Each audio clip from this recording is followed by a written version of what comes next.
chacun et à chacune la bienvenue et en particulier saluer aussi ceux qui nous suivent sur Internet.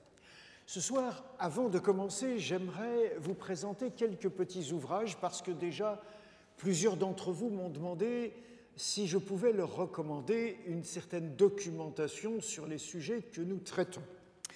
Alors, vous trouverez tout à l'heure, quand vous sortirez de cette salle, évidemment on ne peut pas faire ça chez tous ceux qui nous suivent sur Internet, mais vous pourrez trouver une table avec une personne très aimable qui vous présentera ces différents ouvrages si vous êtes curieux, si vous souhaitez vous les procurer ou simplement les consulter. Il y a une petite brochure que je vous recommande vraiment qui a été écrite par un de mes amis de promotion. Et ça s'appelle « Les Évangiles, 4 éclairages de Jésus-Christ ». Et en quelque sorte, c'est un petit manuel qui explique la démarche que nous appliquons au cours de ces conférences sur les textes qui racontent la passion de Jésus. Vous trouverez un deuxième ouvrage qui a été écrit par un professeur qui aujourd'hui malheureusement est décédé et qui s'appelle « Le mystère de la croix » et qui contient donc quantité de réflexions pour nous aider à nous pencher sur ce sujet de la mort de Jésus. Qu'est-ce que ça veut dire? Qu'est-ce que ça implique? Vous trouvez aussi un petit livre que j'ai écrit moi-même, mais qui concerne l'évangile de Luc, que j'ai intitulé « Brûlé de joie ». C'est donc une explication de comment cet évangile est né et comment on peut le lire avec profit. Ensuite, vous avez un livre un peu plus substantiel, volumineux, qui présente le personnage de Jésus.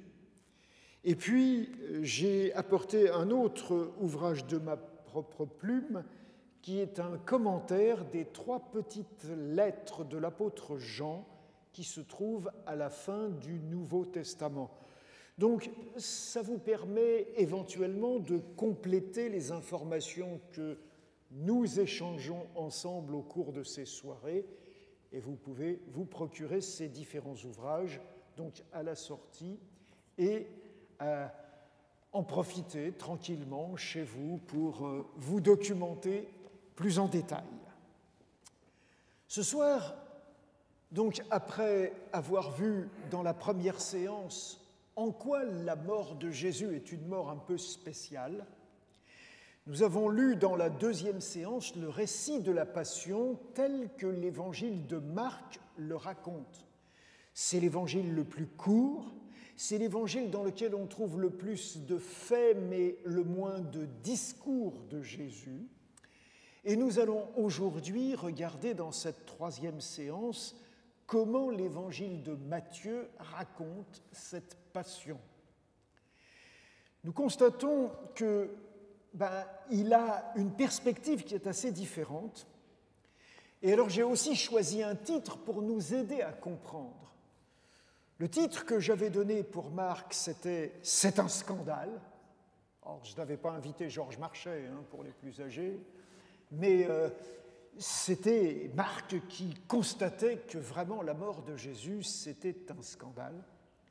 Et on pourrait dire que Matthieu lui dit « C'était écrit ». C'est sa préoccupation. Pourquoi?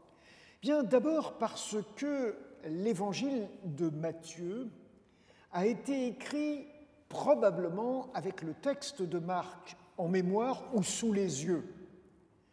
Dans cette société de l'Antiquité, on développe énormément sa mémoire. L'imprimerie n'existe pas, les livres sont rares, et en général, quand quelqu'un lit un livre, il le lit à haute voix et il y a plusieurs personnes qui l'écoutent. Et donc, on exerce sa mémoire, on mémorise facilement. Mais quand on compare les textes de Marc et de Matthieu, on se rend compte qu'ils sont très, très proches. Et donc, dans les présentations, je vais sauter certains passages qui sont entièrement identiques entre les deux évangiles.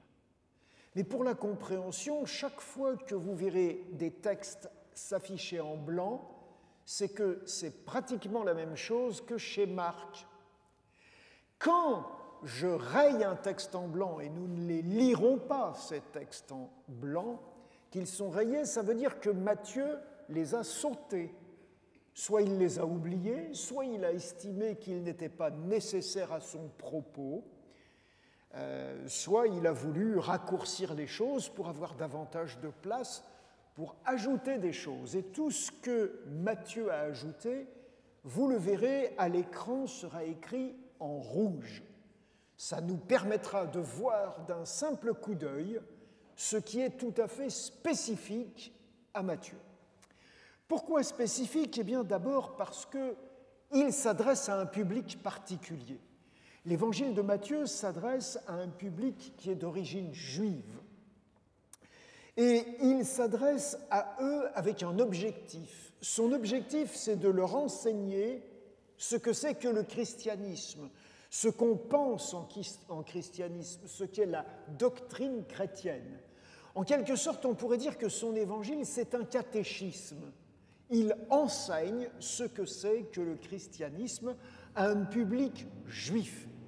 Et vous comprenez donc la raison pour laquelle on peut facilement résumer son texte en disant « c'était écrit ».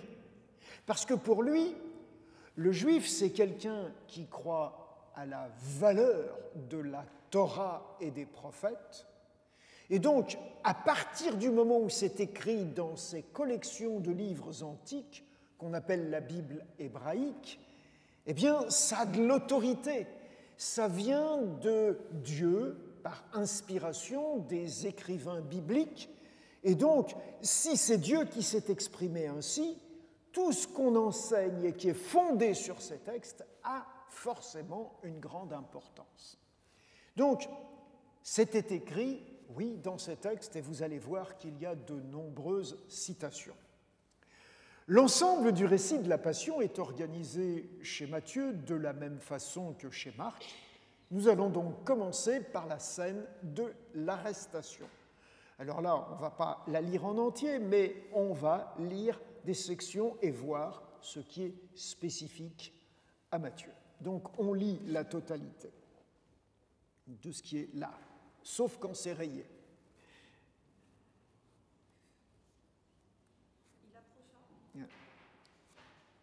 Merci de mettre le son sur les micros. Il s'approcha de Jésus disant « Rabbi », et il le baisa.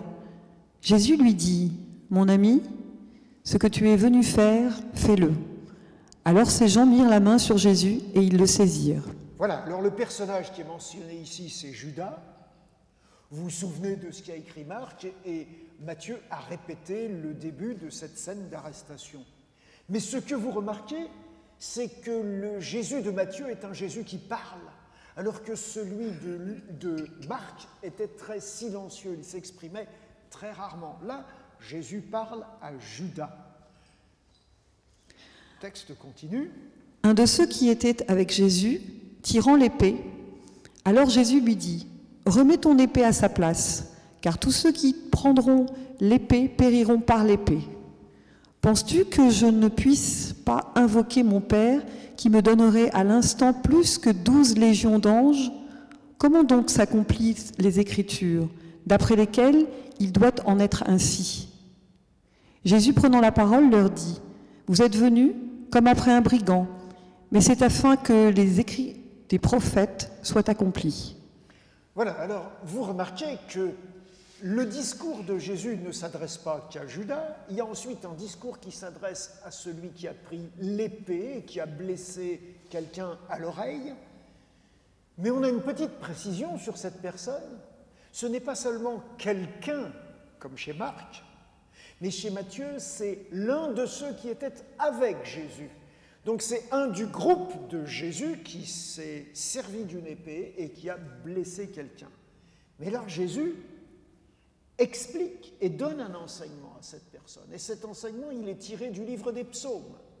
Et donc, on a un Jésus qui s'appuie sur les Écritures et qui donne un enseignement. On est bien typiquement dans ce que je vous ai annoncé dès le début. Donc, Matthieu va raconter les choses en mentionnant les faits, l'arrestation, la blessure, d'accord, l'utilisation de l'épée, mais il va aussi utiliser les discours de Jésus. Jésus parle, et on se rend compte qu'il sait et qu'il accepte ce qui doit se passer. Vous remarquez cet argument très intéressant que Matthieu utilise. Je pourrais demander à mon Père d'envoyer des légions d'anges, 12 légions d'anges, pour me libérer. Je pourrais résister, je pourrais me défendre, mais je ne le fais pas. Et donc, on a un Jésus qui est dans une position assez spéciale, d'après Matthieu, que n'évoquait pas du tout Marc dans sa façon de raconter les choses. Il y a un renvoi aux Écritures, c'est vrai, et vous avez remarqué qu'il y a déjà eu des citations, et on précise en particulier les écrits des prophètes. Donc c'est un petit peu plus précis, mais on le comprend. Matthieu s'adresse à un public qui connaît bien ces Écritures et donc qui est sensible à un vocabulaire précis. Voilà, et il n'y a pas du tout cette petite anecdote qu'on avait trouvée chez Marc avec ce jeune homme qui s'est retrouvé tout nu parce qu'on l'a saisi par le drap qu'il portait. Cette petite anecdote, elle est là complètement disparue de l'histoire. Le Jésus qui est arrêté, visiblement, est présenté par Matthieu comme un Jésus qui est détenteur d'un pouvoir, qui est un pouvoir important. Et donc, s'il est détenteur d'un pouvoir et s'il se fait arrêter, c'est qu'il le veut bien, c'est qu'il l'accepte, c'est que pour lui, c'est quelque chose qui non seulement était écrit, mais était écrit parce qu'il le voulait bien. Alors c'est vrai, ça nous interpelle énormément. Qui a envie de mourir? Et de mourir par crucifixion? Voilà, c'est très spécial. On arrive donc à la deuxième scène maintenant. Cette scène, c'est celle du procès juif. Donc c'est exactement la même succession des grands événements. Et cette fois-ci, quand on regarde comment est construite cette scène, on va trouver la même structure générale. D'abord, l'instruction dans le procès, avec une scène d'outrage, avec le reniement de l'apôtre Pierre, comme c'était chez Marc. Et puis, la délibération de ce conseil, et donc la décision de condamner.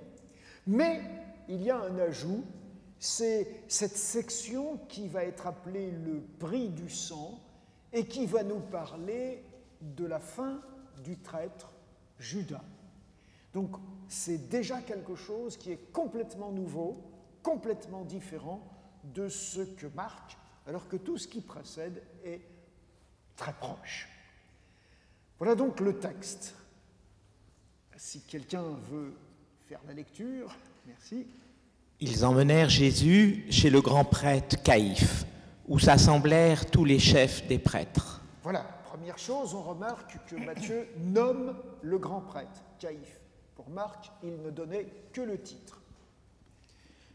Faux témoins d'eux qui dirent « Nous l'avons entendu dire, je détruirai ce temple, et en 3 jours, j'en bâtirai un autre. » Même sur ce point-là, leur témoignage ne s'accordait pas.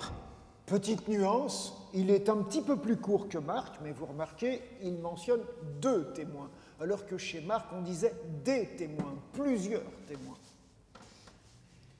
Le grand prêtre l'interrogea de nouveau et lui dit « Je t'adjure par le Dieu vivant de nous dire si tu es le Christ, le Fils du Dieu béni. » Jésus répondit « Tu l'as dit, et vous verrez le Fils de l'homme. » Voilà, et la formule est ensuite la même que celle qui est employée chez Marc. Donc on constate que le prêtre a une formule plus exigeante que celle de Marc. Je t'adjure, par le Dieu, c'est comme s'il lui disait de prêter serment devant Dieu. C'est une formule plus solennelle que celle qu'on avait trouvée chez Marc. Mais la réponse est beaucoup plus évasive. Chez Marc, Jésus avait dit « Je le suis ». Ici, chez Matthieu, c'est comme s'il lui disait « C'est toi qui le dis, c'est ton affaire ». Moi, je ne le prétends pas. Toi, tu dis ça, à voir, à discuter. Et donc, l'ambiance est assez différente quand même. Mais Jésus dit, comme chez Marc, « Mais je suis moi le Fils de l'homme. » Et le Fils de l'homme, eh bien, vous le verrez venir sur les nuages du ciel, exactement la même citation du prophète Daniel que celle qu'on avait vue chez Marc. Et quelques-uns se mirent à cracher sur lui, à lui voiler le visage et à le frapper à coups de poing, en lui disant « Christ prophétise, dis-nous qui t'a frappé. » Alors voilà, il y a des petites différences, mais vous remarquez que c'est le titre de Christ qui est l'équivalent en langue grecque, puisque cet évangile est écrit en grec comme les autres, du mot Messie en hébreu, et c'est bien sur ce titre que semble jouer la condamnation, enfin l'instruction de ce procès. Donc les formules sont assez voisines, mais pourtant il y a des différences. Pendant que Pierre était assis dans la cour, une des servantes s'approcha et lui dit « Toi aussi tu étais avec Jésus, le Galiléen. » Il le nia, disant « Je ne sais pas ce que tu veux dire. »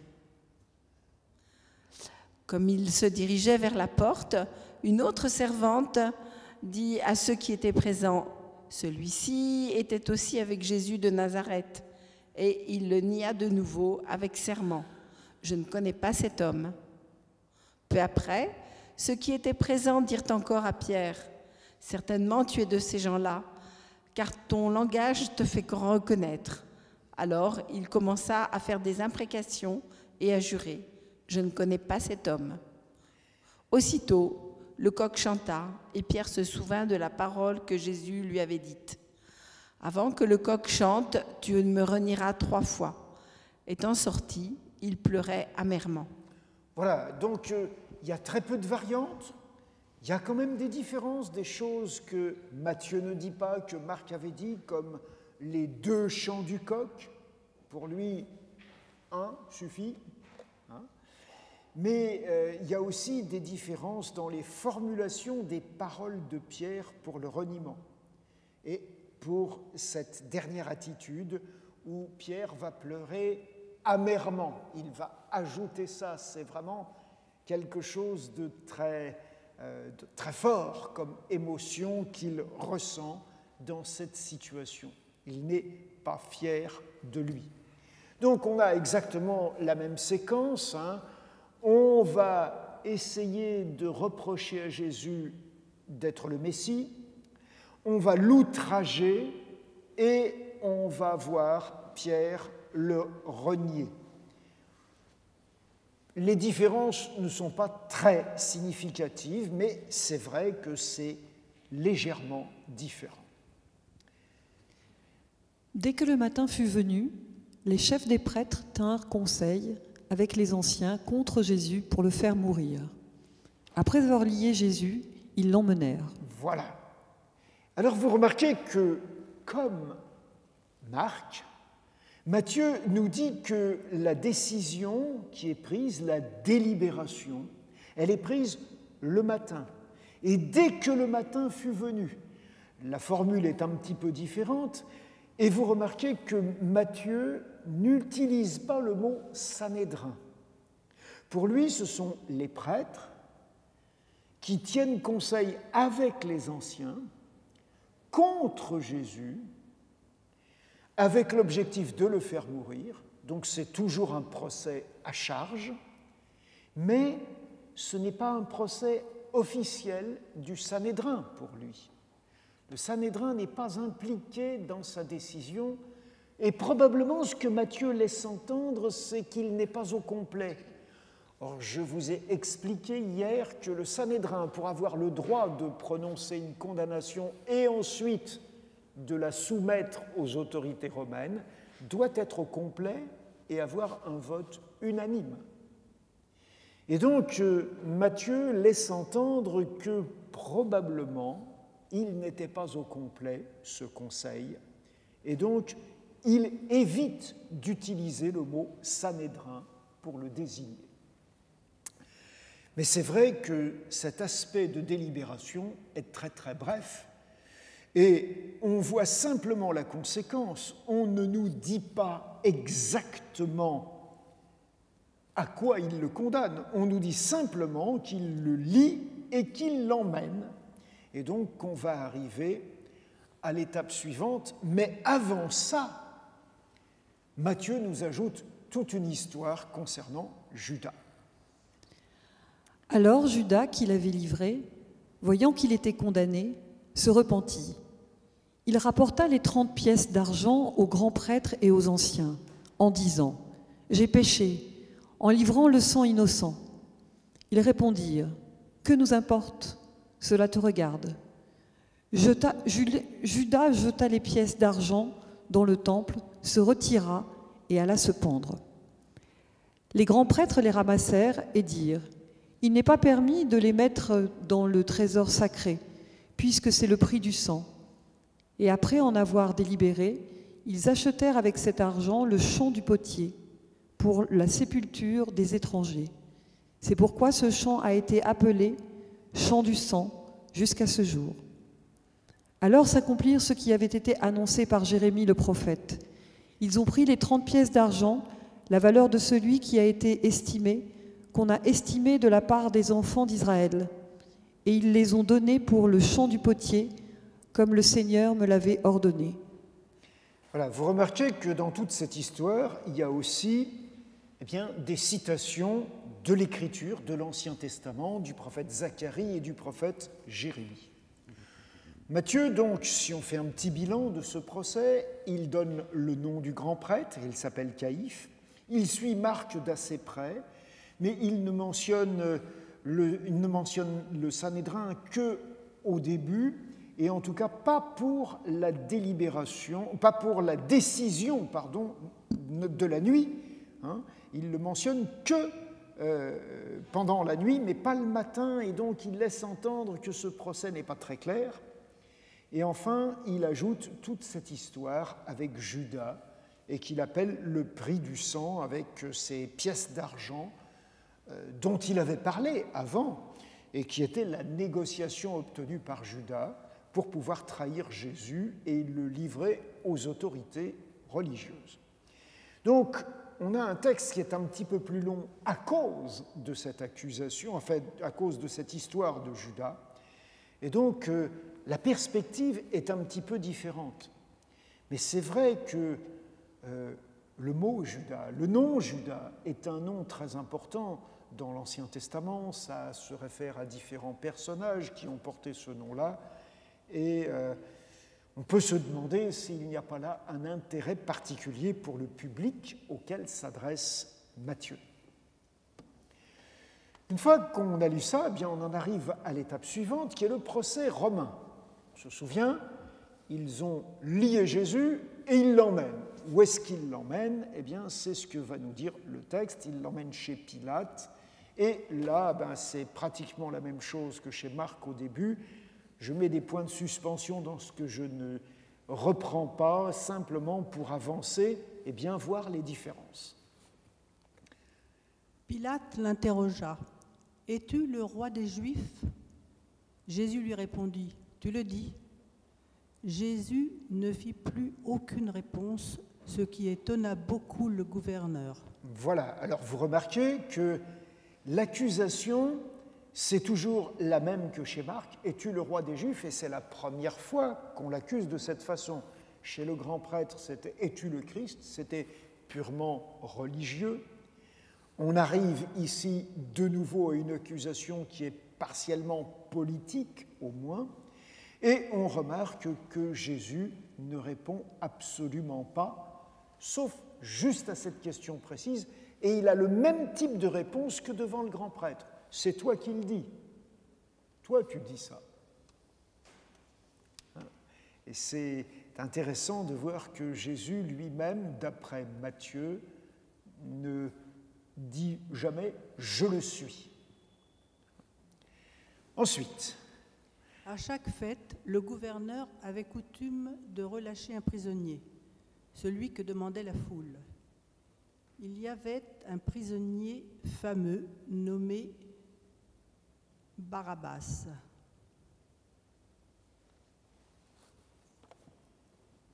Voilà, pardon. Pilate leur répondit, « Lequel voulez-vous que je vous relâche, Barabbas ou Jésus qu'on appelle Christ ?» Car il savait que c'était par envie que les grands prêtres l'avaient livré. Je vais faire un petit arrêt là parce que il y a dans certains textes de Matthieu, puisque l'évangile de Matthieu, comme tous les autres évangiles, nous est parvenu grâce à des manuscrits qui sont nombreux et différents les uns des autres, il y a là, avant le nom de Barabbas, dans les paroles de Pilate, donc le gouverneur romain, il dit « Lequel voulez-vous que je vous relâche ? Jésus Barabbas ou Jésus que l'on nomme Christ ?» C'est-à-dire que certains manuscrits de Matthieu laisseraient entendre que Barabbas s'appelait aussi Jésus Bar Abbas. Rappelez-vous que quand vous avez un nom qui commence par Bar et qui est un nom d'origine araméenne, Bar, ça veut dire fils de. Et donc là, c'est le fils de Abbas. Donc, c'est possible, ou en tout cas, c'est ce que peut-être ont imaginé certains copistes, qu'il fallait lui donner un nom, et que ce serait intéressant pour interpeller le lecteur de faire que les deux personnages s'appellent Jésus.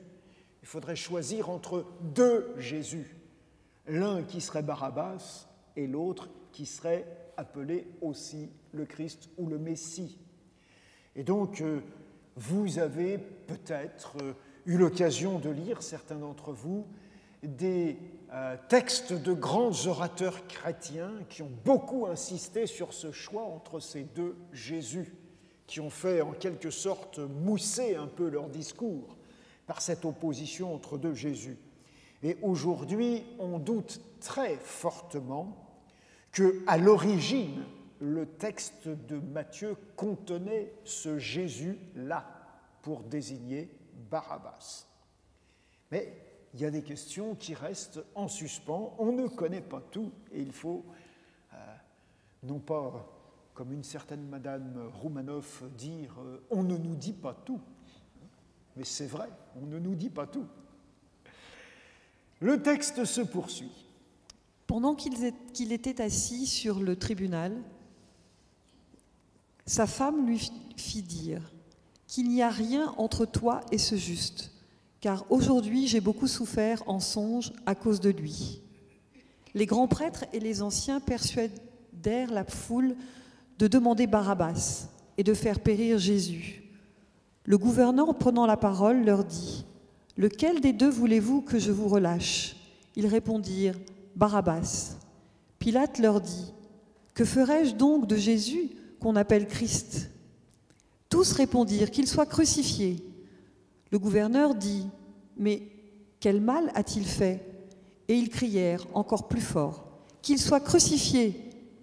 Pilate, voyant qu'il ne gagnait rien, mais que le tumulte augmentait, prit de l'eau, se lava les mains en présence de la foule et dit « Je suis innocent du sang de ce juste, cela vous regarde. » Et tout le peuple répondit « Que son sang retombe sur nous et sur nos enfants. » Alors Pilate leur relâcha Barabbas, et après avoir fait battre de verges Jésus, il le livra pour être crucifié. Voilà, c'est très frappant de voir que là, Matthieu ajoute un certain nombre de choses qu'on ignorait totalement dans la version de Marc.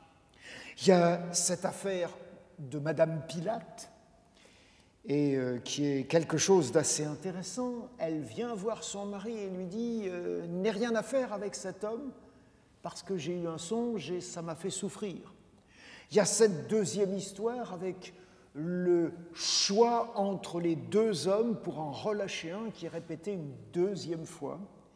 Et il y a cette décision de Pilate de se soumettre finalement à la volonté du peuple, mais de se libérer de toute responsabilité avec ce geste de se laver les mains.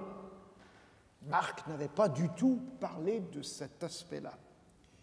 Et puis enfin, il y a cette phrase qui est une phrase absolument terrible et qui a été à l'origine de quantité d'actes antisémites et qui est quelque chose qui doit nous obliger à réfléchir très sérieusement.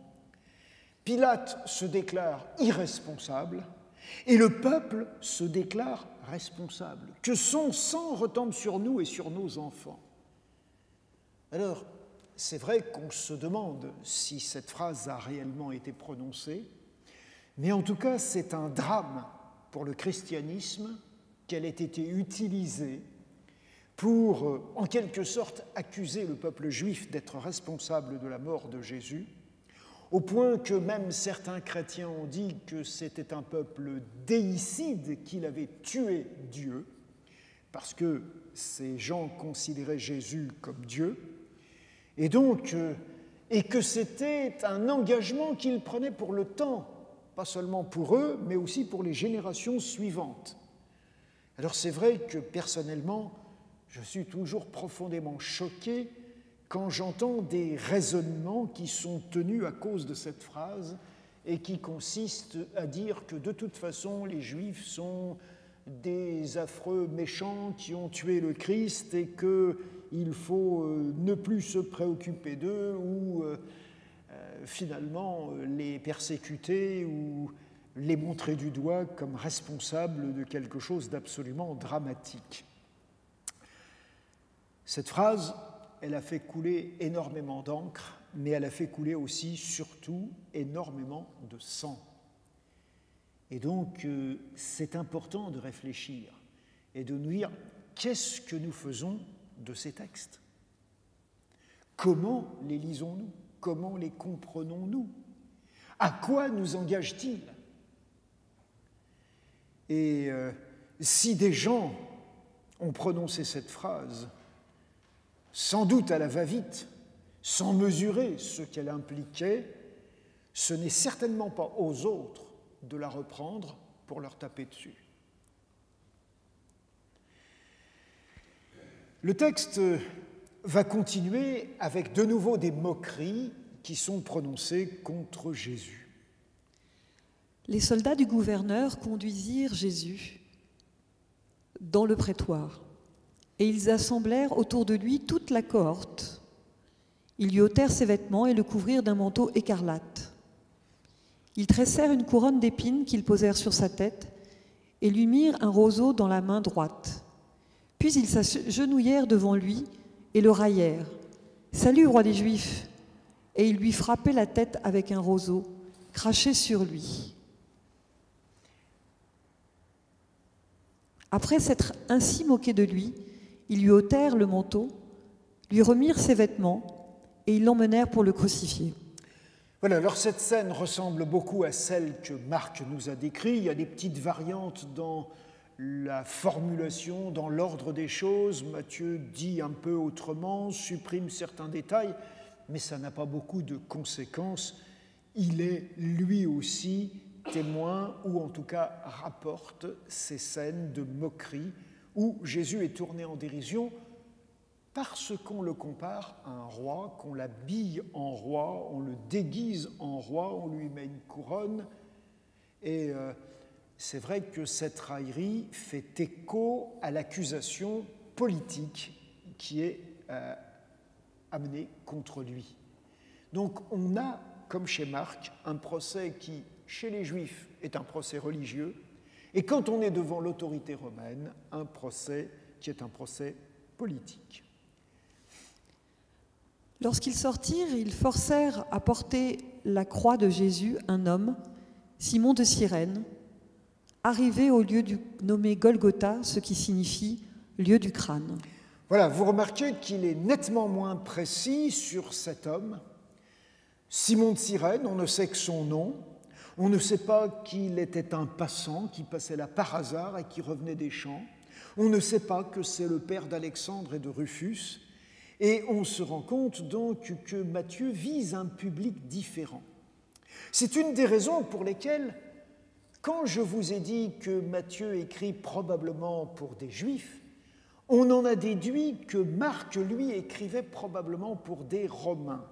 On a en fait quelques traces dans des écrits des pères de l'Église, c'est-à-dire de ces autorités chrétiennes qui ont vécu à partir du IIe, IIIe, IVe siècle, qui laissent entendre qu'effectivement Marc a raconté l'histoire de Jésus telle que Pierre la lui avait racontée lui-même, et qu'il a écrit ça à Rome et pour un public romain. Et c'est bien possible puisque, je vous rappelle, nous avions constaté hier que le nom d'un des deux fils de ce Simon de Cyrène mentionné par Marc, c'est Rufus, et que ce Rufus est mentionné dans la lettre de l'apôtre Paul aux Romains, parmi les gens qu'il souhaite saluer. Donc on a là quelque chose qui est assez intéressant, qui montre que probablement c'est parce qu'on s'adresse à des publics différents et qu'on a un message différent à leur communiquer que nous avons autant de différences dans les textes de ces évangiles. En tout cas, c'est l'une des pistes pour réfléchir sur ces différences. Donc voilà, on a fait le tour du procès romain et de ce qui s'en est suivi, c'est-à-dire ce qu'on appelle le chemin de croix. Donc, ce sont les chefs juifs contre le Christ. C'est un procès qui est politique et religieux, mais c'est un procès qui est aussi, avec insistance, un choix éventuellement entre deux Jésus, en tout cas entre Barabbas et Jésus. La condamnation est une condamnation à un supplice romain, exactement comme chez Marc. Les traitements sont brutaux, sont humiliants pour la personne qui est là, mais Matthieu nous ajoute la scène avec Madame Pilate et la scène du lavage des mains de Pilate qui, de cette façon-là, montre qu'il ne se sent pas responsable de cette décision. C'est d'ailleurs à partir de ce texte de Matthieu qu'est né le proverbe français « je m'en lave les mains ». C'est de là que ça vient. C'est Matthieu qui est à l'origine de cette expression. Et il y a des tas de gens qui aujourd'hui l'utilisent sans savoir d'où elle vient. Nous arrivons à la scène de l'exécution. Là aussi, nous allons remarquer quelques différences. Ils lui donnèrent à boire du vin mêlé de fiel. Ce texte se trouve dans les psaumes. Oui. Mais quand il eut goûté, il ne le prit pas. Ils le crucifièrent et se partagèrent ses vêtements, afin que s'accomplisse ce qui avait été annoncé par le prophète. Ils se sont partagés mes vêtements et en tirant au sort ma tunique. Puis ils s'assirent et le gardèrent. L'inscription indiquant le sujet de sa condamnation portait ces mots « Celui-ci est Jésus, le roi des Juifs. Ils crucifièrent avec lui 2 brigands, l'un à sa droite et l'autre à sa gauche.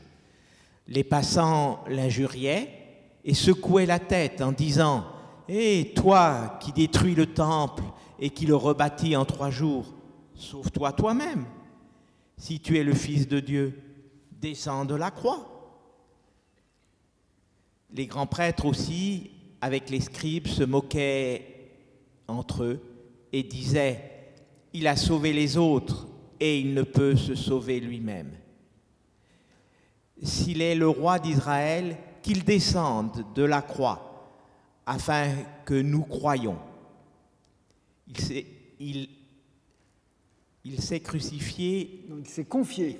Il s'est confié en Dieu, que Dieu le délivre maintenant, s'il l'aime. Car il a dit « Je suis fils de Dieu ».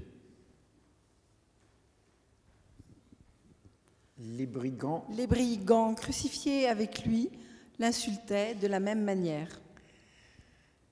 La 6e heure étant venue, il y eut des ténèbres sur toute la terre jusqu'à la 9e heure. Et à la 9e heure, Jésus s'écria d'une voix forte « Élie, Élie, lama sabachthani », ce qui signifie « Mon Dieu, pourquoi m'as-tu abandonné ?» Quelques-uns de ceux qui étaient là, l'ayant entendu, dirent « Il appelle Élie, et aussi l'un d'eux courut remplir une éponge de vinaigre, et l'ayant fixé à un roseau, il lui donna à boire. Mais les autres disaient, « Laissez, voyons si Élie viendra le descendre. » Mais Jésus, ayant poussé un grand cri, rendit l'esprit. Le voile du temple se déchira en deux, depuis le haut jusqu'en bas. La terre trembla et les rochers se fendirent. Les tombeaux s'ouvrirent et plusieurs corps des saints qui étaient morts ressuscitèrent. Sortis des tombeaux après son réveil, ils entrèrent dans la ville sainte et se manifestèrent à beaucoup de gens. Le centurion et ceux qui étaient avec lui pour garder Jésus, ayant vu le tremblement de terre et ce qui était arrivé, furent saisis d'une grande frayeur et dirent « Assurément, cet homme était fils de Dieu. » Voilà, alors dans cette section-là, vous avez remarqué qu'il y a énormément de citations de l'Ancien Testament, et en particulier qu'il y a un psaume qui est cité au moins 4 fois, qui est le psaume 22. Et donc, on a vraiment l'impression que pour Matthieu, ce psaume est un des textes qui lui permet de dire « c'était écrit ». Et c'était écrit en particulier dans ce psaume-là. Donc on a cette insistance très forte qui revient à propos du partage des vêtements, du fait qu'il soit tiré au sort, du fait qu'on lui donne du fiel à boire et pas de la myrrhe, à propos des moqueries qu'il subit. Tout ceci est lié à cette lecture que Matthieu a du psaume 22. Et c'est vrai que quand on lit ce psaume, on est assez frappé de voir à quel point ça se rapproche de ces scènes de la passion de Jésus. Ce que l'on constate aussi dans ce texte tel qu'il est raconté par Matthieu, c'est le fait que les gens se moquent tout autant que chez Marc, avec des termes qui sont un petit peu différents, mais que là, on est assez proche de ce que Marc a écrit.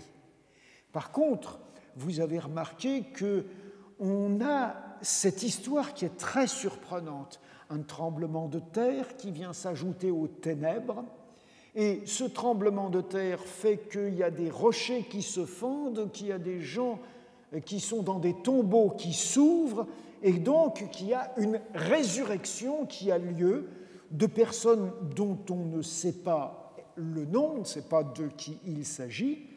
Et il y a cette chose très curieuse qui va nous dire que ces gens-là vont sortir des tombeaux après son réveil, c'est-à-dire après le réveil de Jésus. Et par le mot réveil, on entend techniquement son retour à la vie après sa mort. Donc on anticipe déjà la résurrection de Jésus avant même de parler de ce sujet, avant même de le mettre au tombeau. Les tombeaux s'ouvrent avant que Jésus soit enterré. C'est donc quelque chose de très curieux, cette scène qui est là, et sur laquelle Matthieu nous oblige à réfléchir. Maintenant, Matthieu va encore ajouter des choses qui sont surprenantes. On a bien la confession du centurion, qui est moins directe, qui n'est pas celle d'un homme seul.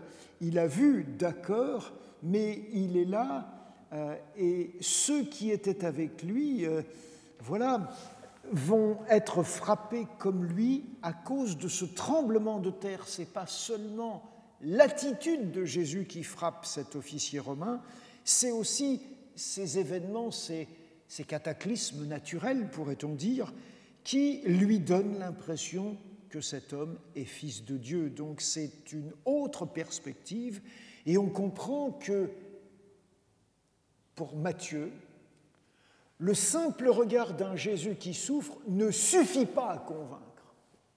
Ce qui convainc, c'est justement le sensationnel, l'impressionnant, la puissance d'événements extraordinaires que nous, on appelle des catastrophes naturelles. Tremblement de terre, tombeau qui s'ouvre, et bien sûr, miracle de résurrection. Alors c'est sûr que si la réalité est conforme à ce que Matthieu raconte, ça a dû être très impressionnant, bien évidemment. Mais le texte continue. Il y avait aussi des femmes qui regardaient de loin, qui avaient accompagné Jésus pour le servir. Parmi elles était Marie de Magdala, Marie la mère de Jacques et de Joseph, et la mère des fils de Zébédée. Donc, on nous signale, comme chez Marc, la présence des femmes. Il y a quelques petits détails en moins. Entre autres, on ne donne pas le nom de la mère des fils de Zébédée, que Marc appelle Salomé, et que la tradition a gardé comme Salomé. Le couple Zébédée-Salomé a eu 2 fils, Jacques et Jean, qui sont 2 des 12 apôtres de Jésus. Donc Matthieu a une perspective plus rapide sur ces femmes que celle qu'on avait vue chez Marc. Ce qui est impressionnant, évidemment, c'est que Matthieu raconte ces manifestations extraordinaires qui évoquent la fin du monde. Parce que quand on lit les prophètes de l'Ancien Testament, tremblement de terre, ouverture des sépulcres, c'est quelque chose qui évoque la fin du monde. Et donc, c'est un témoignage particulier qui essaie de faire comprendre à ses lecteurs que la mort de Jésus, c'est la fin d'une histoire. C'est quelque chose qui met un terme à un monde ou à une conception du monde que l'on avait. C'est quelque chose qui est très impressionnant.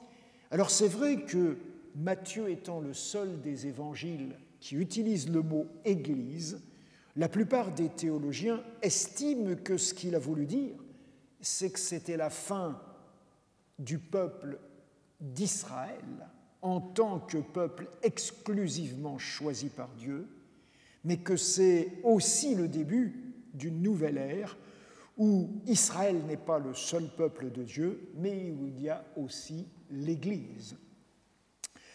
Et donc, on est là devant quelque chose d'important. La profession de foi du centurion n'est pas celle d'un homme seul, mais c'est une profession de foi collective. Marc en faisait un témoignage individuel pour Matthieu. C'est plus collectif comme reconnaissance, mais c'est aussi parce que les événements sont beaucoup plus impressionnants. Donc voilà comment Matthieu raconte la mort de Jésus. Et c'est vraiment quelque chose de grandiose, on pourrait dire, d'impressionnant par tout ce qui s'y passe. Enfin, on arrive à la dernière étape, qui est la mise au tombeau. Je vous ai dit, des tombeaux s'ouvrent alors que lui n'est même pas dans un tombeau. Alors, le texte nous dit ceci. Le soir arriva un homme riche, Joseph d'Arimathée, qui était aussi disciple de Jésus. Il se rendit vers Pilate pour demander le corps de Jésus. Pilate ordonna de le lui remettre. Et Joseph prit le corps, l'enveloppa du linceul blanc et le déposa dans un sépulcre neuf qu'il s'était taillé dans le roc. Puis, il roula une grande pierre à l'entrée du sépulcre et il s'en alla.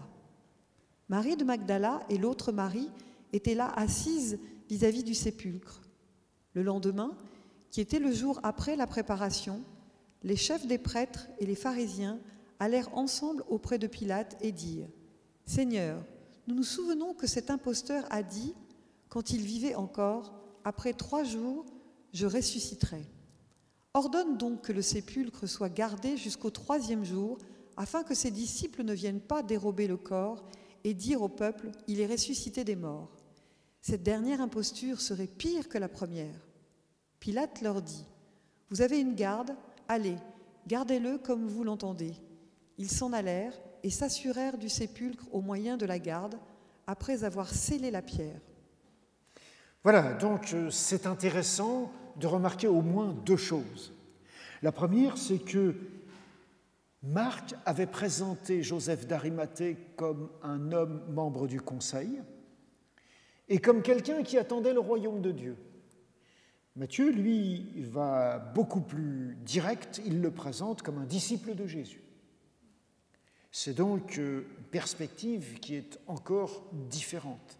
Et c'est vrai que pouvoir citer dans ces circonstances un homme connu et dire qu'il est disciple de Jésus, c'est une façon d'inciter ses lecteurs à le devenir à leur tour. Et puis, il ajoute toute cette histoire de garde du sépulcre par autorisation, certes, du gouverneur romain, mais par des hommes qui sont mandatés par les responsables religieux d'Israël. Donc nous avons là quelque chose d'assez impressionnant. On dirait que, en plus d'être scandaleuse, la mort de Jésus, qui est injuste, mais c'est quelque chose de grandiose. J'ai envie de dire, si je prenais le langage du cinéma, c'est vraiment un péplum chez Matthieu. C'est des scènes grandiloquentes, c'est quelque chose de très impressionnant, et il faut absolument s'assurer que l'imposteur qu'on l'accuse d'être, eh bien, ne soit pas encore subtilisé par ses disciples qui feraient croire qu'il est ressuscité des morts. Et c'est vrai qu'à partir de là, on a des traditions qui sont utilisées par différents auteurs. Et vous avez peut-être lu dans certains romans, y compris dans ceux de Dan Brown, que, voilà, on imagine que Joseph d'Arimathée a peut-être subtilisé le corps, que finalement le tombeau était déjà vide, qu'il ne l'a jamais mis dedans, et vous avez peut-être assisté aussi à la pièce écrite par Éric Emmanuel Schmitt qui traite de ce sujet en parlant donc de Pilate. C'est intéressant de voir que, évidemment, le texte de Matthieu a suscité des échos, à la fois des critiques très fortes chez les historiens, mais quand même des échos impressionnants chez les cinéastes et chez les auteurs de littérature et de théâtre.